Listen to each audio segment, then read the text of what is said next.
The meditation today is an adaptation of a story for all ages that I like to do. And I will need 2 volunteers. You won't need to say anything, it's not embarrassing, but I need one person to represent power and one person to represent knowledge.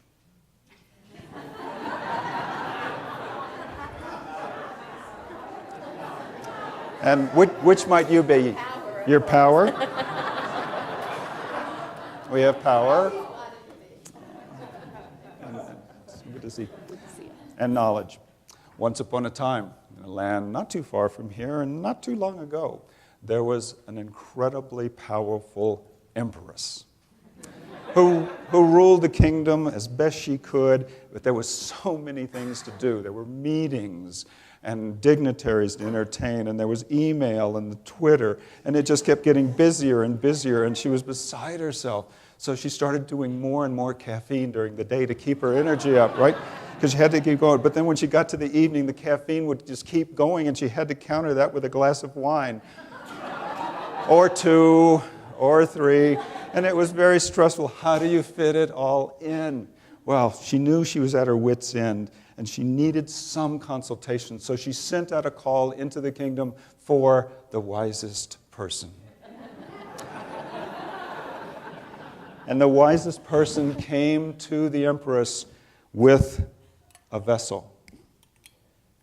And she presented the vessel.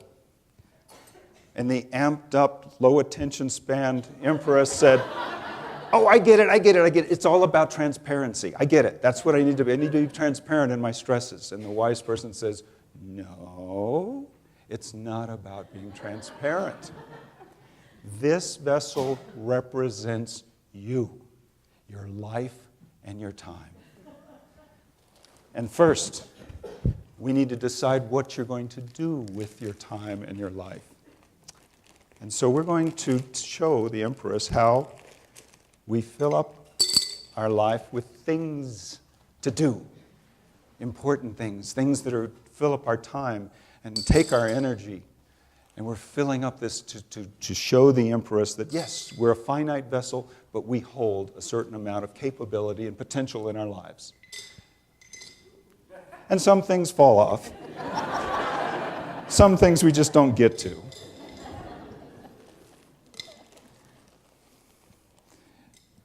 And so the empress is a keen person, and the empress is saying, "Oh, okay, I get it. It's all about filling up your life with as much as you can. It's all about filling it up." And the wise person fills up the glass, and we get it to this point? Okay. That's good. And then, is the glass full? The emperor says, "Yes, I get it. You just fill it up with as much as you can." The wise person says, "No, no, no, no, no. There's more room. There's more room for the littler things to come in." And so we can do. Now, the empress, having had a lot of coffee, says, I get it. It's all about cramming in more, right? Right? It's all about cramming in even more. And the wise person says, "No, there's still more room. There's still more that goes in." And so the emperor says, "Okay, I finally got it. You just keep cramming and cramming and cramming, going faster and faster and more and more and more." And the wise person says, "No.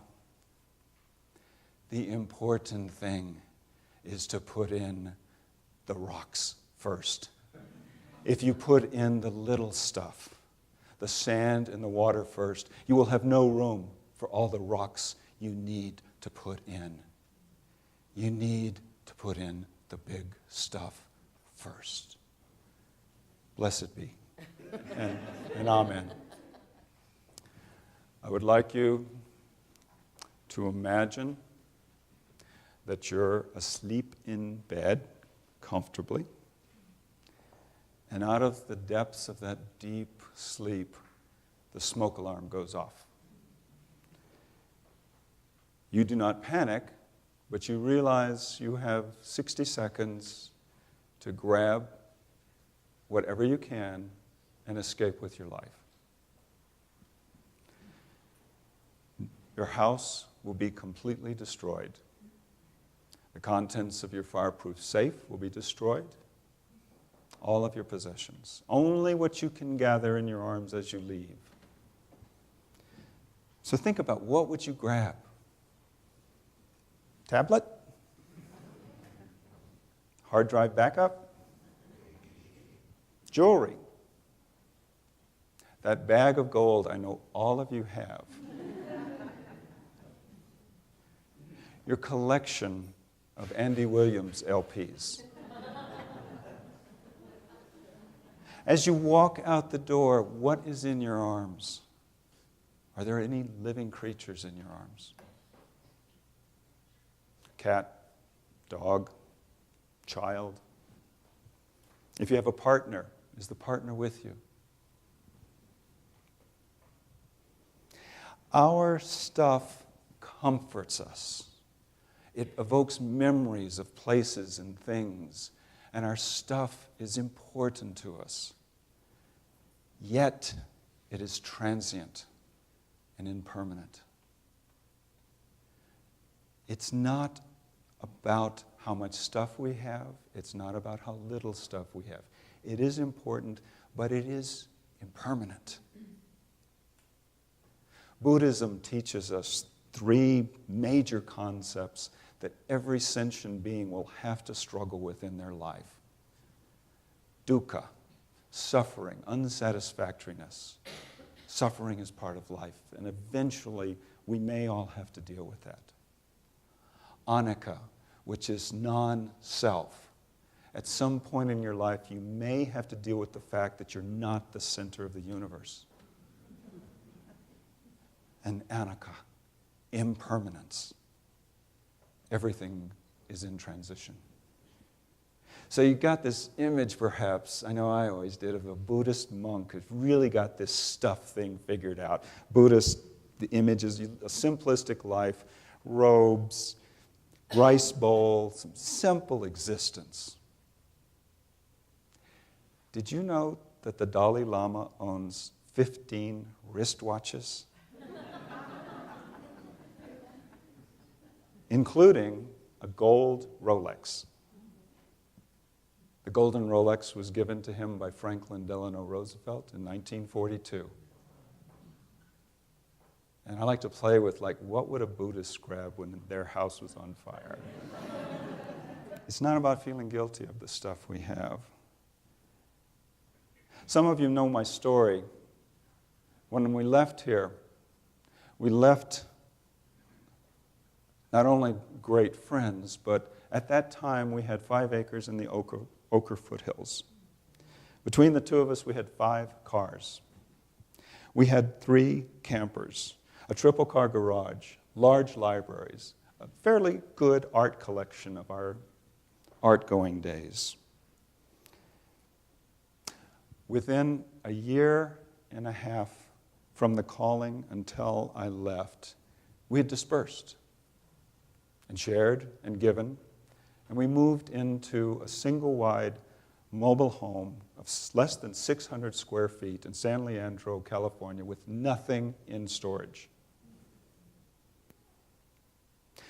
Subsequently, we moved to Santa Cruz, and we're now up to about 1,000 feet, and I promise you, stuff returns.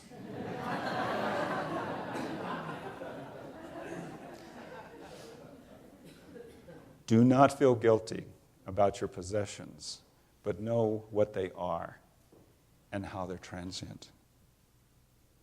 We identify with our stuff. But what do you need? Well, the classic response is Maslow's hierarchy of needs. Anyone heard of that? Okay. So Maslow, in 1943, Abraham Maslow took a scientific approach to what do humans need. And his first layer of 5 was physiological, biological needs. We need food. We need air. We need to be able to eat. We need to be able to uneat. We need these things to exist. The next level up is safety. We need warmth. We need shelter from the rain. We need to know that we're not in danger all the time. As we move up the triangle, it gets narrower, and the next one is love and support and feelings. And beyond that is esteem needs of achievement, independence.